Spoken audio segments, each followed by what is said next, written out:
Olá, gente, tudo bem? Hoje a gente vai falar sobre doenças causadas especificamente por protozoários, tá?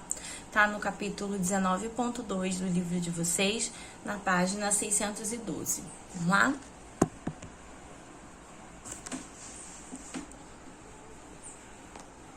Então, gente, uma das doenças causadas por protozoários que atinge o Brasil é a doença de Chagas, tá? Essa doença foi detectada em 1907 por um pesquisador chamado Carlos Chaga, em Minas Gerais. Hoje em dia, ela ocupa todos esses lugares aqui marcados no nosso mapa e ela é bem agressiva, tá? O causador é o Trypanosoma cruzi, que está aqui representado, é um protozoário. Ele é um flagelado quando ele está no sangue e um não flagelado quando ele está formando ninho no coração ou no sistema nervoso, tá? Os hospedeiros são um besouro e um mamífero, por isso é uma doença chamada, um protozoário chamado heterocênico. A tripanossomíase africana, ela é diferente e ela é também chamada de doença do sono. Ela é frequentemente fatal e ocorre tipicamente na África e é causada por outra espécie de tripanossoma, tá? Não é o cruzi, não. Aqui, ó, o vetor dessa doença é esse besouro aqui que é conhecido como barbeiro, por atacar principalmente a região do rosto das pessoas. Então, ele ataca ali e defeca ao mesmo tempo. O protozoário fica no aparelho digestório desse barbeiro. Quando ele defeca e a pessoa coça por causa da presença ali da picada, acaba empurrando o protozoário para dentro do corpo, tá? Então, ele vai passar para dentro da pele, passar para dentro do corpo pela pele ou pela mucosa, olhos e boca, tá? O barbeiro, ele se infecta quando ele suga o sangue de animais que estão contaminados no ambiente. Então, ele suga o sangue desses animais que são reservatórios, ele se infecta e acaba infectando o ser humano. Aqui é uma região de casa de pau a pique, que a gente chama, e o barbeiro, ele adora viver nesse tipo de locais. Então, são locais que tem muitas frestas, essa palha aqui em cima, ele consegue viver ali muito bem, ele pode também se esconder em armários, em camas, tá? Por isso que ele ataca muitas pessoas que têm baixa condição de vida. O ciclo de vida do parasita é bem simples, ó. Ele infectado, cheio de Trypanosoma cruzi aqui dentro do sistema digestório, pica a pessoa, essa pessoa recebe esse protozoário que passa a fazer ninhos em formas de aflagelado dentro do coração ou no sistema nervoso, principalmente nas regiões do estômago, tá? Olha como fica aqui o coração cheio de protozoário. E depois eles passam para a corrente sanguínea em forma de flagelado, tá? Esse parasita, ele entra na pele ou pela mucosa, né, como eu falei para vocês. E a incubação vai durar de 1 a 2 semanas.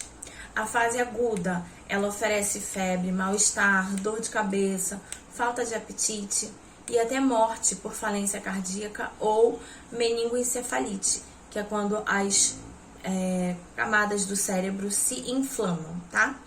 A fase crônica são lesões no coração e no tubo digestório.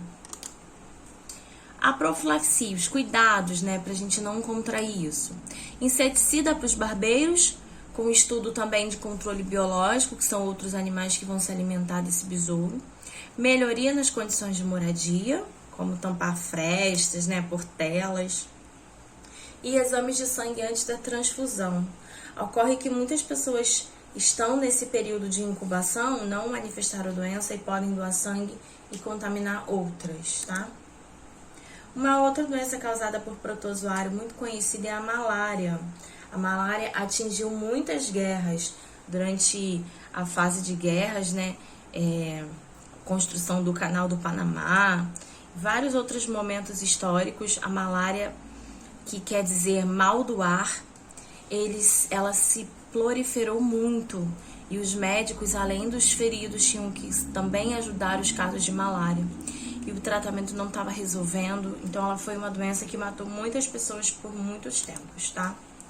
No Brasil, a gente tem também a presença da malária, principalmente na região norte e parte da nordeste, que é onde a gente tem menos cuidados, né, menos saneamento básico. Aqui a gente tem um assentamento agrícola, ó, pelo desmatamento, e esse local é um local de casos de malária, porque está próximo das populações humanas e o habitat dos mosquitos silvestres que vão causar essa malária, tá? A malária, ela é passada pra gente pelo Plasmodium, que é o nome do protozoário. O hospedeiro é o mosquito e um vertebrado, que é o heteroxênico também, porque é um mosquito invertebrado. O vetor é o mosquito prego, que é essezinho que a gente tem aqui. Somente as fêmeas que utilizam o sangue, né, para a maturação dos ovos. Então, elas que picam e acabam contaminando as pessoas com malária, tá? Ciclo de vida da malária, a gente tem aqui um mosquito fêmea, né? Ele vai liberar dentro dele gametócitos. Esses gametócitos vão se diferenciar em gametas femininos e masculinos, vão fazer uma fecundação dentro do tubo digestório do mosquito e vão se transformar em oocistos. Esses oocistos vão para a glândula salivar do mosquito. Quando o mosquito pica a pessoa, essa saliva dele está contaminada de plasmócito e aí eles vão atacar diretamente as células do nosso fígado, que vão se transformar em merozoitos e depois desses merozoitos vão para o corpo humano e atacam as nossas hemácias. Quando eles atacam as nossas hemácias sofrem uma quebra, que a gente chama de lise, e mais mosquitos que podem picar a pessoa infectada podem transmitir a doença para outras pessoas, tá? Então, o mosquito ele não nasce com esse protozoário, ele pica pessoas infectadas e vai passando de uma para outra. Manifestação da doença: febre, calafrio, dor de cabeça, dor no corpo, fadiga, delírio e vômito. A febre, ela pode ser chamada de terçã se ela aparecer em 48 horas, ou quartã se ela aparecer de 72 em 72 horas, tá? Anemia, aumento do tamanho do fígado e do baço, alterações cardíacas, digestivas, renais e neurológicas também são encontradas nessa doença. A profilaxia, o combate ao criador do mosquito, construção de aterro, controle biológico, né, para esse mosquito não se proliferar. Inseticidas que eram utilizados hoje já causaram resistência nesse mosquito. Então não adianta mais usar inseticida nesse local contra esse mosquito que ele já está resistente. E as telas nas janelas e nas portas também ajudam, né? A amebíase é uma outra doença, também causada por protozoário. O nome do protozoário é o Entamoeba histolítica. O hospedeiro é o ser humano, então ela é monocênica. E ela vive no intestino grosso, tá? Aqui a gente tem uma ameba. Ela tem esses pseudópodes que elas utilizam para andar, para se locomover e para se alimentar. Tem um alimento aqui, elas envolvem ele, passam ele para dentro do corpo delas, tá? O ciclo de vida desse parasita, ela tem duas formas, o trofozoito e o cisto. Então, a gente ingere os cistos maduros. Esses cistos maduros vivem aqui, ó, no nosso intestino delgado, eles eclodem, se transformam em trofozoitos, que ficam aqui no intestino grosso. E aí elas se multiplicam tanto em trofozoitos quanto em cistos. Os cistos vão sair pelas fezes e os trofozoitos continuam aqui no nosso intestino grosso, tá? Então as fezes, elas estão contaminadas, né, da pessoa que está doente e elas podem acabar contaminando outras pessoas.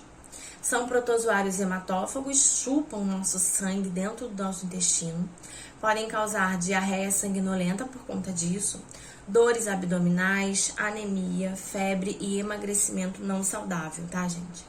Tratar dejetos humanos, como as fezes, né, ter higiene, lavar as mãos, lavar os alimentos, cozinhar bem, isso tudo é importante pra gente não contrair a ameba. A tricomoníase também é um outro protozoário.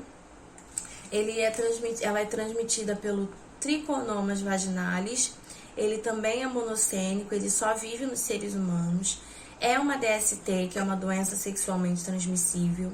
Nos homens, geralmente é assintomático, fica na uretra, mas não oferece sintoma. Nas mulheres, pode causar ardência, corrimento e prurido, que é coceira com dor, tá? A única forma de preservar é o uso do preservativo nas relações.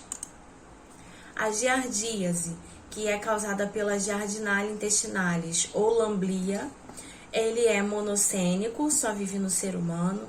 O homem ingere cistos que podem estar nas mãos sujas, alimentos contaminados.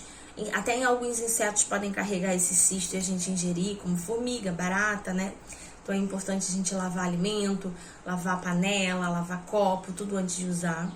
Eles causam diarreia, dor abdominal, anemia, perda de peso, inapetência, que é a falta do apetite, pois eles ficam no intestino delgado, então mexe com todo esse sistema digestório, tá?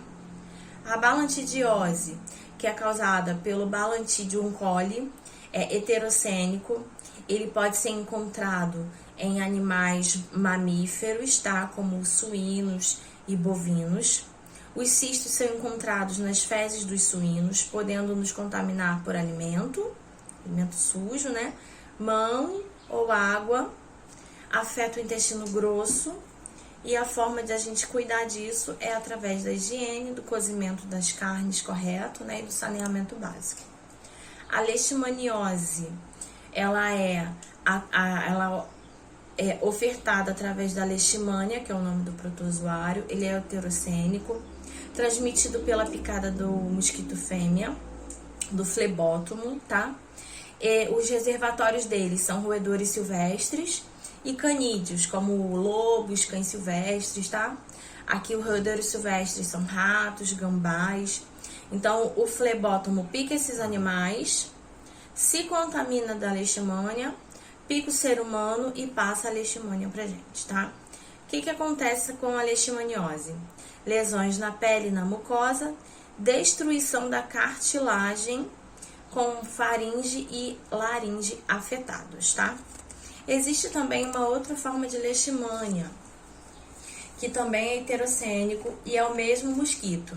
Só que aí o reservatório são cães e raposas apenas, tá? O mosquito pica os cães e raposas contaminados desse leishmania aqui, e ele vai atingir fígado, baço e medula óssea dos seres humanos. Vai causar febre, anemia, emagrecimento, aumento do fígado, do baço e ascite, tá? A toxoplasmose, ela é causada pelo Toxoplasma gondii, ele é heterocênico também. A contaminação por ingestão de oocisto de fezes de gato, então essas fezes elas podem estar em vários locais. A gente tem que tomar cuidado, né, quando a gente tem quintal, para não ter contato com as fezes desses animais. Ela pode causar lesões nos olhos e no sistema nervoso dos fetos, se a mãe engravidar tendo contato com toxoplasmose, tendo a toxoplasmose. E o que a gente pode fazer é evitar areia contaminada, a ingestão de carne crua e também o contato de grávidas com gatos, tá?